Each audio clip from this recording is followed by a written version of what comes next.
Have you ever wondered why your bass playing sounds sloppy no matter how much you practice? Getting a clean professional sound like this comes down to learning one simple fretting hand technique that most bass players don't even know. I've taught this to over 500 bass players and it's been a game changer for pretty much every single one. So in this video, I'm going to show you exactly what this technique is so you can sound great every time you pick up the bass. Now, the first step is actually to stop you making one crucial mistake that nearly every bass player makes, because you actually won't be able to use anything that you learn in this video if you are still making this mistake. This is something I talk about in my fretting hand technique workshop that's linked below, but here's the story. I first learnt about it at music school when I was putting in hours of technique practice every single day. There was always another student, a guy called Dan, who managed to just play better than I did. One day I actually just worked up the courage to go to him and say, "Oh, you sound really, really great. How much are you practicing?" And I'll never forget his reply. He just turned to me and calmly said, "Oh, not that much, sometimes an hour a day, maybe not even that." At this moment, I did learn a really valuable lesson. The idea that good technique will come to us if we just play more is basically a complete lie. You need to understand the details of what you've been doing wrong and what to do right. You want to be like Dan. He'd been putting in way more thought about the details and how to practice, and that paid off a lot more in a lot less time. But now that you understand that, you're actually in the perfect position to learn about this new fretting hand technique that's been a game changer for so many of my students. So we're going to learn this technique in two parts. Why? Because there are two sets of details. One is to learn the finer details of the actual technique, and the other to eliminate an existing bad habit that is almost solely responsible for sloppy bass playing. And if you don't eliminate that bad habit first, it's actually impossible to learn the technique that will automatically fix it and unlock clean, smooth bass playing like this.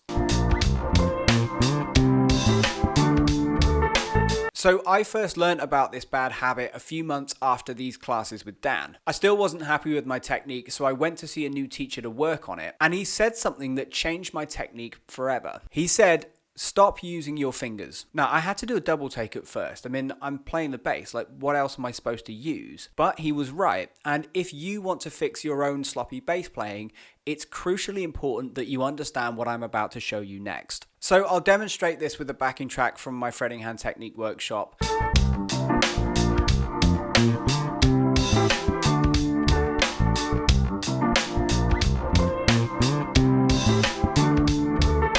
The workshop and the backing track are linked below. The backing track's also got full notation and tabs, and it's completely free. So if you do want to improve your technique, definitely check that out. So your normal hand position when you play the bass is like this, with your fingers all roughly in a line. And to play bass lines, we obviously have to move those fingers. They have to move vertically to play notes on the higher strings like this. They have to move horizontally to do position shifts. And sometimes they have to do both when you're ascending the neck or crossing strings. But the trouble is, if we try to do all those things with just our fingers, it creates so many problems for your hand. You see, we often anchor our palms in one place. And when we do that, playing vertically by moving just our fingers down like this creates a lot of tension in the palm. Likewise, if we keep this approach, playing horizontally means fanning our fingers out like this, which creates stiffness on the back of the hand. And string crossing with this technique is like an awful mixture of both that creates horrible pains over the entire hand too. All these things create a lot of tension in the hand, and they add up to playing that sounds like this.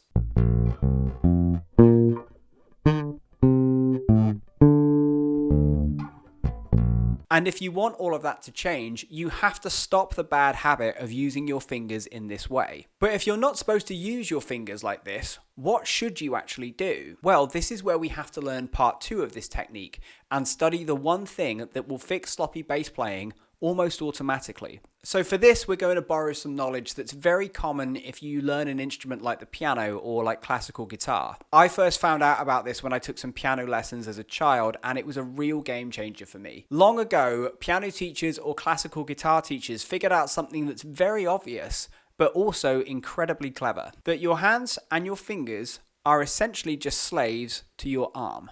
You can see this here. In simple terms, that just means if your arm moves at all, your hands and your fingers will move with it. Now, this tiny piece of information is the reason why piano teachers or classical guitar teachers will not focus on just the fingers like bass players tend to do. Instead, they look at the entire arm as being like one playing unit. And the question now is, how can we as bass players use this bit of knowledge to our advantage? Let's go back to our backing track example from earlier and look at 3 specific passages. With this string skipping section here,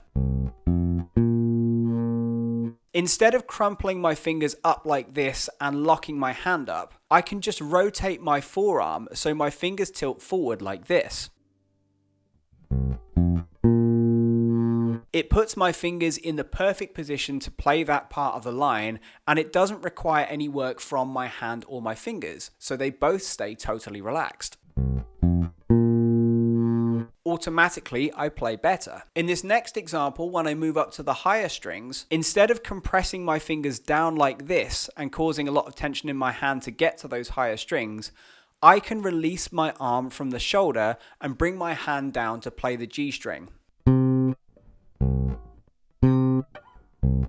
Again, if I play like this, my hand stays totally relaxed and my playing sounds better almost right away. And before I show you the last example, which is probably the most useful, I just want to take a brief moment to talk about why it was so important that we eliminate the finger bad habits from the previous step. The most common mistake I see when bass players learn this technique is that they can actually move their arms fine, but what they haven't done is retrained how their fingers should work. So what they end up doing is basically making the same mistakes with their fingers, but just with their arms tilted at a slightly different angle like this. So if you have skipped ahead to this part of the video, make sure you actually go back and watch the middle section on finger movements. Yes, that means you people in the comments. But speaking of positions, the last thing we're going to look at is actually position shifts. In this part of the line, I've got quite a big position shift to get through. And instead of trying to do it all with my fingers and risking overstretching, I can use either the elbow or the shoulder to move my hand like this. It's much quicker, it keeps the hand totally relaxed, and again, it automatically makes my playing sound better.